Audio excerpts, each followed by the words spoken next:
anything beyond that, well, you can still get charged for that. So I'm a board member now for a little organization we're calling the Vipers Club. And the Vipers Club is trying to focus on the medical patient in Washington State that everybody's kind of looked over because of corporate interests and deeper pockets than what the medical community might be able to provide for. So the Viper PAC is a political action committee. We're working on our 501c4 status, and we're trying to decriminalize cannabis entirely, starting in the state of Washington with the Washington State Controlled Substances Act as a Schedule 1 classification for the cannabis plant. So if we can remove that entirely and we can have a little bit more freedom, we can grow our own plants in our own yards without video cameras, without the liquor and cannabis board really up our butt and around the corner.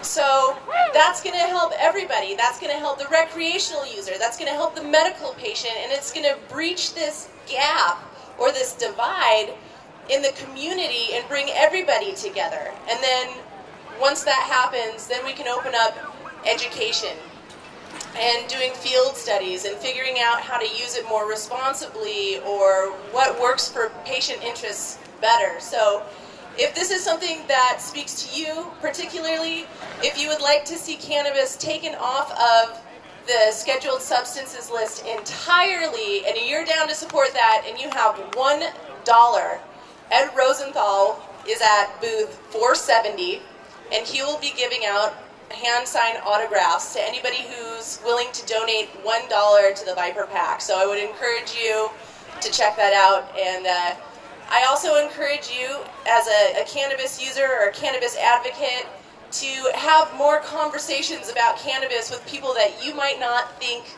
use cannabis or understand cannabis, because that'll actually help open up the conversation for more people to get involved and get active. And I think that you can see it's not really that difficult to make a change. But if everybody's giving a little bit, then we speak volumes as a community. We need to bridge the gap in this community.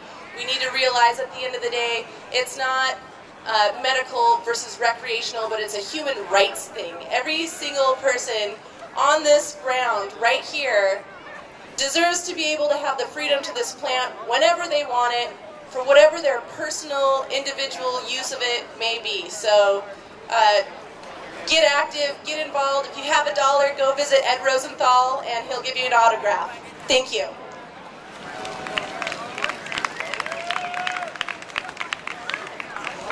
Thank you, Stephanie, for calling it out. Could I get the lectern? You know, people think this is a podium. You stand on a podium, you speak at a lectern. And we're going to leave no lectern unstoned here.